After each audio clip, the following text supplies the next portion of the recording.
Friends, तो आज मैं आपको गुनाहों का देवता कहानी का दूसरा भाग सुना रही हूँ।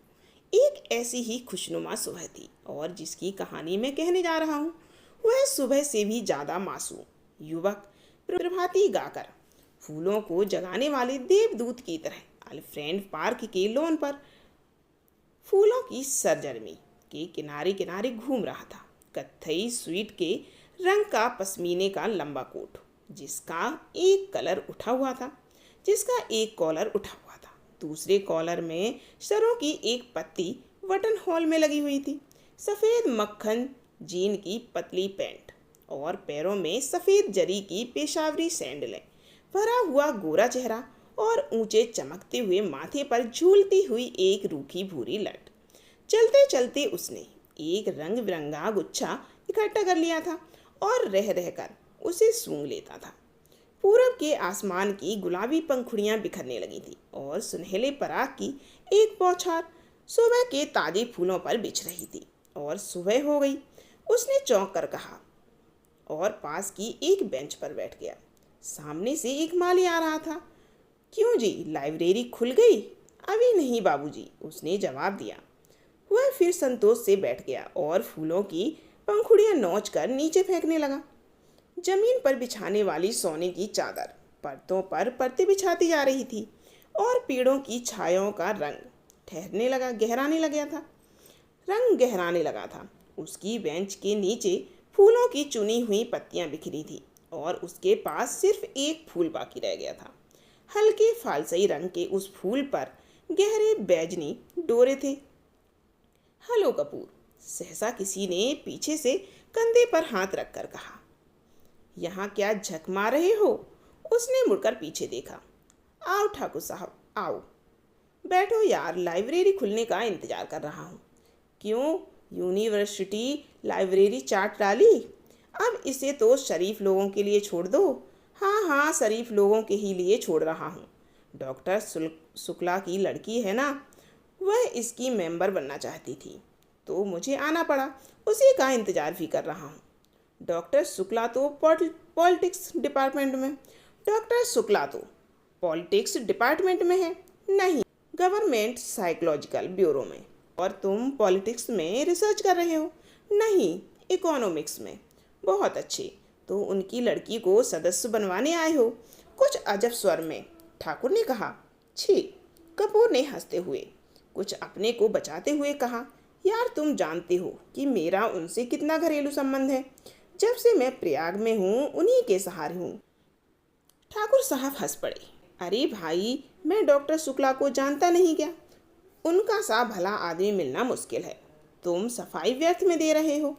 ठाकुर साहब यूनिवर्सिटी के उन विद्यार्थियों में से थे आई नाम विद्यार्थी होते थे और कब तक वे यूनिवर्सिटी को सुशोभित करते रहेंगे इसका कोई निश्चय नहीं। एक अच्छे खासे रुपए वाले व्यक्ति थे और घर के ताल्लुकेदार, हंसमुख, फफ्तियाँ कसने में मजा लेने वाले, मगर दिल के साफ और निगाह के सच्चे। बोले, एक बात तो मैं भी स्वीकार करता हूँ कि तुम्हारी पढ़ाई का सारा श्रेय डॉक्टर शुक्ला को है। तुम्हारे घर वाले तो कुछ खर्चा नहीं भेजते थे। नहीं, उनसे अलग ही होकर आया था। समझ लो कि इन्होंने किसी न किसी बहाने मदद की है। अच्छा आओ, अब तक लोटस बोर्ड कमल सरोवर तक ही घूम ले, फिर लाइब्रेरी भी खुल जाएगी। दोनों उठकर एक कृत्रिम कमल सरोवर की ओर चल दिए जो पास में ही बना हुआ था।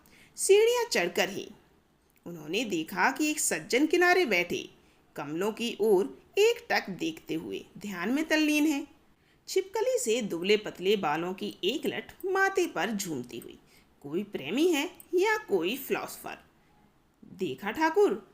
नहीं यार, दोनों से निकृष्ट कोटि के जीव हैं। ये कवि हैं, मैं इन्हें जानता हूँ। ये रविंद्र विशरिया है, एमए में पढ़ता है। आओ मिलाएं तुम्हें। ठाकुर साहब ने एक बड़ा सा घास का तिनका तोड़कर पीछे से चुपके से जाकर उसकी गर्दन गुदगुदाई। विशरिया चौंक उठा, पीछे मुड़कर देखा और बिगड़ गया। यह क्या बदतमीजी है ठाकुर साहब? मैं कितने गंभीर विचारों में डूबा था। और सहसा बड़े विचित्र स्वर में आंखें बंद कर कर बिसरिया बोला, आह, कैसा मनोरम प्रभात है। मेरी आत्मा में घोर अनुभूति हो रही थी।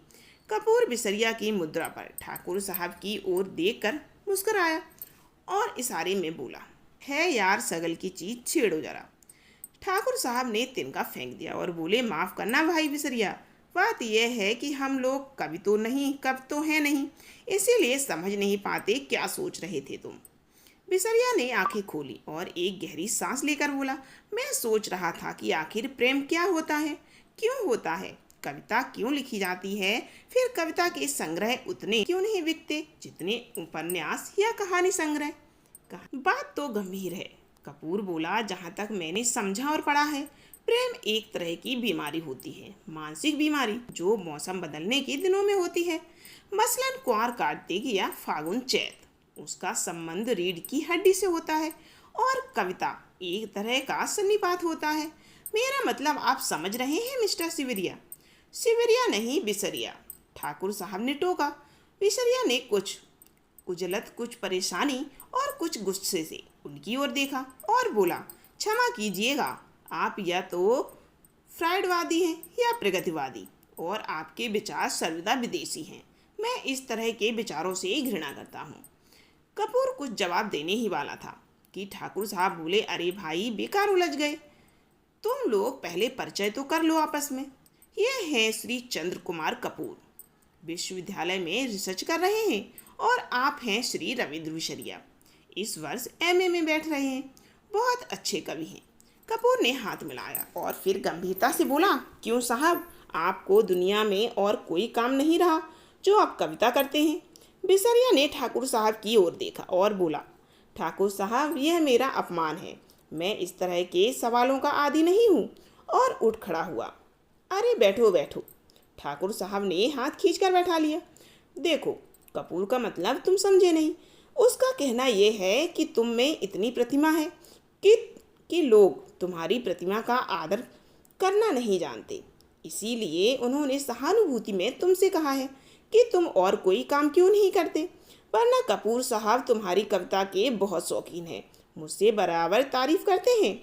बिसरिया पिघल गया और बोला, क्षमा कीजिएगा, मैंने गलत समझा, अब मेरा कविता संग्रह छप रहा है, मैं आपको अवश्य भेंट करूँगा। और फिर बिसरिया ठाकुर साहब की ओर मुड़कर बोला, अब लोग मेरी कविताओं की इतनी मांग करते हैं कि मैं परेशान हो गया हूँ। अभी कल त्रिवेणी के संपादक मिले, कहने लगे अपना चित्र दे दो। मैंने कहा कि कोई चित्र नहीं है, तो पीछे पड़ गए। आखिरकार मैंने आइडेंटिटी कार्ड उठाकर दे दिया। वाह, कपूर बोला, मान गए आपको हम। तो आप राष्ट्रीय कविताएं लिखते हैं या प्रेम की? जब जैसा अवसर हो, ठाकुर साहब ने जड़ दिया। वैसे तो यह बार फ्रंट का कवि सम्मेलन, शराबबंदी कॉन्फ्रेंस का कवि सम्मेलन, शादी ब्याह का कवि सम्मेलन, साहित्य सम्मेलन का कवि सम्मेलन, सभी जगह बुलाए जाते हैं। बड़ा यश है इनका। आगे की कहानी सुनना है तो जल्दी से चैनल को लाइक करें और वीडियो को कमेंट जरूर करें।